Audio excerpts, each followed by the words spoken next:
Bonjour à tous, je suis ravie de vous retrouver aujourd'hui pour ce nouvel épisode. Biomédicalement Vôtre, la juste prescription des examens biologiques, c'est le podcast qui aide les professionnels de santé à anticiper les risques et à cultiver les bonnes pratiques liées à la prescription des examens de biologie. Je suis Abla, biologiste médicale, et cette semaine, nous retrouvons Aurélie, un médecin généraliste à Vendôme, qui a une petite question pour nous. Bonjour, je viens de recevoir une de mes patientes que j'avais perdue de vue depuis quelque temps. Elle vient de me présenter un test de grossesse positif. En la pesant, j'ai constaté une nette prise de poids depuis la dernière fois que je l'ai vue, c'est-à-dire depuis 2 ans. Qu'est-ce que je pourrais prescrire pour un dépistage de diabète gestationnel ? Alors bonjour Simon, vous êtes biologiste médical spécialisé en biochimie métabolique au laboratoire Cerba. Peut-être qu'Aurélie voudra proposer une glycosurie sur bandelette. Qu'en pensez-vous ? Non, surtout pas. En fait, il y a des modifications physiologiques de la fonction tubulaire chez la femme enceinte, surtout au début de grossesse. Du coup, ça pourrait être positif. Il y a beaucoup de glycosurie normoglycémique chez la femme enceinte. Il ne faut surtout pas en tenir compte. Qu'est-ce que vous pouvez lui proposer du coup pour le dépistage ? Tout d'abord, savoir où on en est de la grossesse. Si c'était un premier trimestre, il faut prescrire une glycémie à jeun. Et là, j'insiste, c'est une glycémie veineuse et non pas une glycémie capillaire avec un lecteur à domicile. Très bien.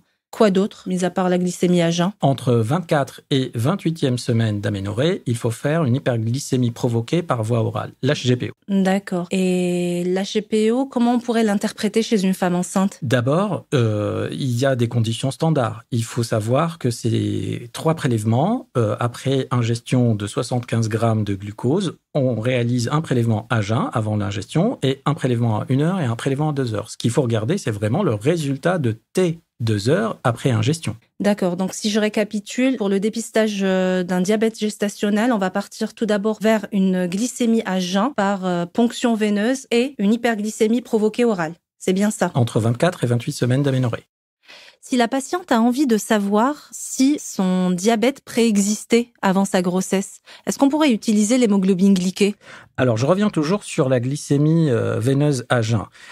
Si on a une valeur supérieure à 1,26, là, ça serait plutôt une glycémie en faveur de diabète de type 2. Il y a une étude qui a été publiée qui parlait de l'hémoglobine glyquée comme critère de diagnostic pendant l'épidémie de Covid, puisqu'il y a des patientes qui n'ont pas pu faire leur suivi classique, on n'a pas pu faire des HGPO. Mais aujourd'hui, en fait, ce ne sont pas des recommandations officielles. Après, si on est un peu coincé, il n'y a que ça à faire, il faut que l'hémoglobine glyquée soit, on va dire, située entre 5,7 et 6,4 pour parler de diabète gestationnel. Au-delà de 6,5, on peut aborder la question de diabète de type 2. Mais encore une fois, ce ne sont pas des recommandations officielles. D'accord, je comprends. C'est concomitant à l'épidémie du Covid. Exactement. D'accord. Et le dosage de l'insuline, peptide C ? Alors, le peptide C, c'est un indicateur de l'activité résiduelle des cellules bêta de l'îlot de Langerhans. On l'utilise plutôt pour des suivis de patients diabétiques de type 1. Clairement, pour le suivi de diabète gestationnel ou le suivi d'une femme enceinte diabétique, c'est vraiment l'autosurveillance avec la glycémie capillaire, principalement pour le suivi des mesures hygiénodététiques. D'accord, très bien.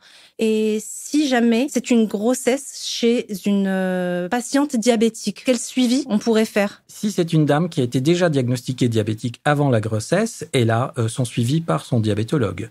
Là, moi, j'insiste sur l'autosurveillance de la glycémie par un lecteur, la glycémie capillaire. Et deuxièmement, s'il s'agit vraiment de suivi biologique, je privilégie les fructosamines à l'hémoglobine glyquée au vu de leur demi-vie plus courte. Toujours pas d'hémoglobine glyquée ? Toujours pas, sauf si on est coincé.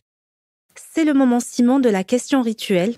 Pouvez-vous raconter à nos auditeurs un cas qui vous a marqué ? Alors, il n'y a pas très longtemps, une consoeur qui elle-même était enceinte et elle a eu un diabète gestationnel m'a posé la question suivante, est-ce que je vais devenir diabétique ?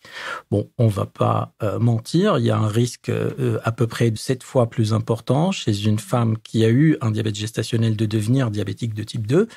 mais encore, c'est lié à son style de vie, l'hygiène de vie, l'activité physique, l'alimentation équilibrée. Tout ça, ça joue un rôle pour diminuer ce risque-là. Après, bien évidemment, si on a des facteurs héréditaires, ça peut jouer un rôle, mais essentiellement, si on fait attention à notre style de vie, je pense que ça ira bien pour limiter ce risque. Donc un diabète gestationnel va potentiellement entraîner un... Potentiellement, oui. Les études de cohorte, oui, mais c'est là où il faut prendre ça comme une opportunité de changer. Exactement.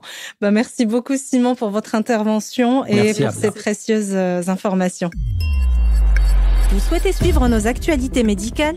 Inscrivez-vous à notre newsletter et abonnez-vous à notre podcast. Vous êtes un professionnel de santé ?